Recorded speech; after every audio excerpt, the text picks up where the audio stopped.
nommer les propriétés de fx. Fx, c'est la fonction de répartition d'une certaine variable x. On va supposer x d'oméga égale à x1, x2, xn. On va les ordonner du plus petit au plus grand. On va prendre x1, c'est le plus petit, x2 jusqu'à xn. Donc il s'agit d'une variable aléatoire discrète finie. Il y a n valeurs dans x d'oméga.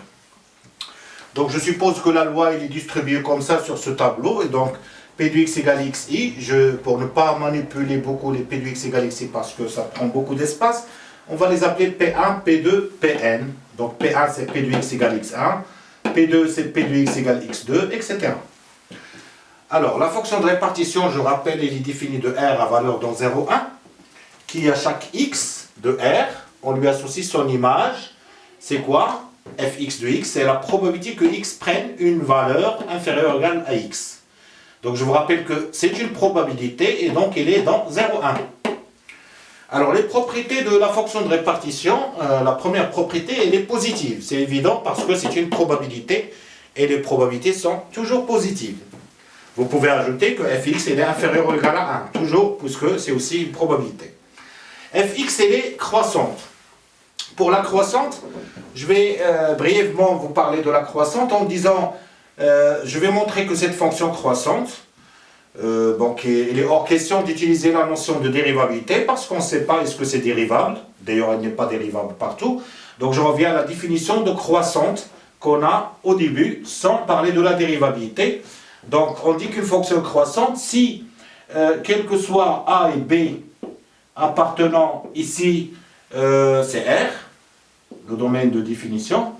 Si A est inférieur à B, alors le but, c'est montrer que fx de A est inférieur strictement, enfin, ou égal, puisque je dis seulement croissante, à fx de B.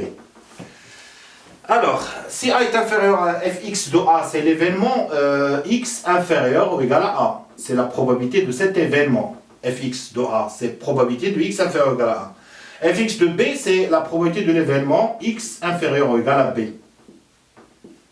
Qu'est-ce qu'on remarque pour ces deux événements? Si x comme A est inférieur à B, si x est inférieur ou égal à est réalisé, ça veut dire x elle a pris une valeur inférieure à A. Et comme A est inférieur à B, alors x il a pris une valeur inférieure à B en même temps. Donc si cet événement est réalisé, l'événement x inférieur ou égal à B est réalisé. Et donc on dit que cet événement, il est inclus dans cet événement. Donc s'il est inclus dans cet événement, je rappelle aussi que si un événement est inclus dans un autre, la probabilité du plus petit est inférieure ou égale à la probabilité du plus grand. Donc P de x inférieur ou égal à A est inférieur ou égal à P de x inférieur ou égal à B, ce qui nous donne fx de A est inférieur à fx de B. Donc ce qui veut dire que la fonction de répartition elle est croissante. Donc cette propriété, on l'a démontrée. Passons à la propriété numéro 2. La propriété numéro 2, il nous dit que pour calculer la fonction de répartition, qui est la probabilité que x prend une valeur inférieure ou égale à x, donc vous imaginez qu'il y a des valeurs xi appartenant à x d'oméga qui sont inférieures ou égales à x, les xi qui sont inférieures ou égales à x, on fait leur probabilité, on les somme. C'est la somme des p de x égale x, tel que x inférieur ou égal à x. Donc je vais faire sur un petit schéma ici. Donc je vais éliminer croissante pour vous montrer sur un petit schéma comment ça marche. Donc voilà x, une valeur de R. Imaginez que x1 il est ici, x2 il est ici. Et on a des valeurs inférieures et des valeurs aussi de la variable qui sont des valeurs de la variable. Je fais un rond comme ça pour dire c'est des valeurs de la variable. Les autres ne sont pas des valeurs de la variable. Imaginez qu'il y a encore des valeurs ici.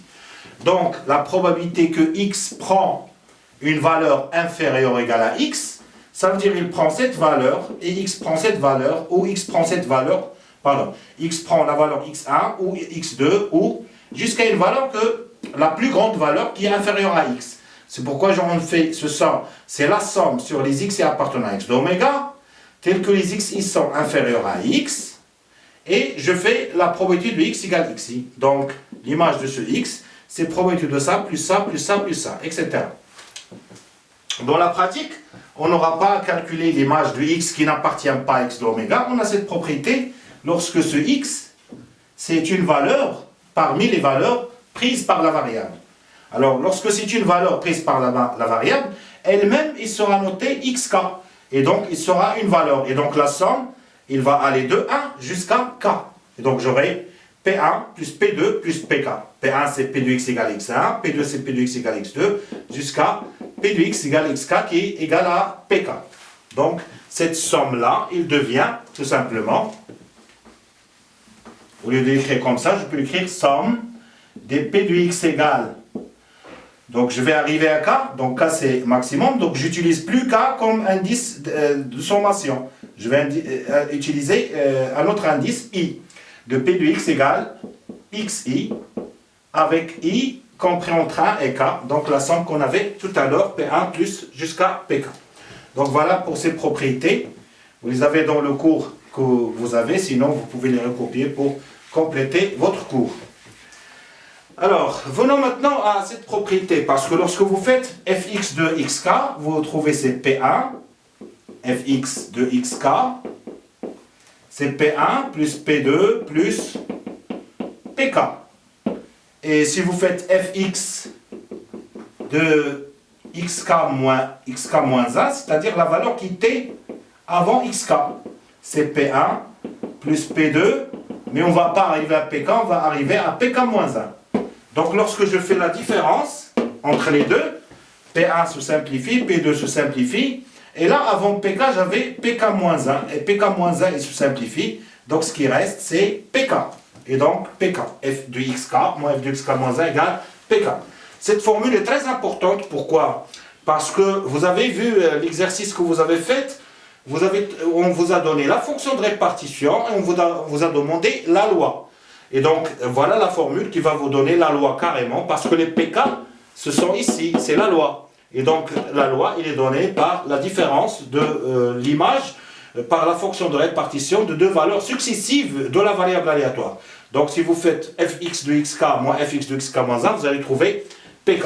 Je rappelle ici que je prends k égale supérieur ou égal à 2, à défaut parce que pour k égale à 1, ce k moins 1 égale à x0, et moi j'ai mis de x0, c'est pourquoi je fais la formule à partir de k supérieur ou égal à 1, supérieur ou égal à 2, mais pour k égale à 1, la formule tout simplement c'est fx de x1, c'est P1, tout simplement. La première valeur, c'est la même chose ici pour la fonction de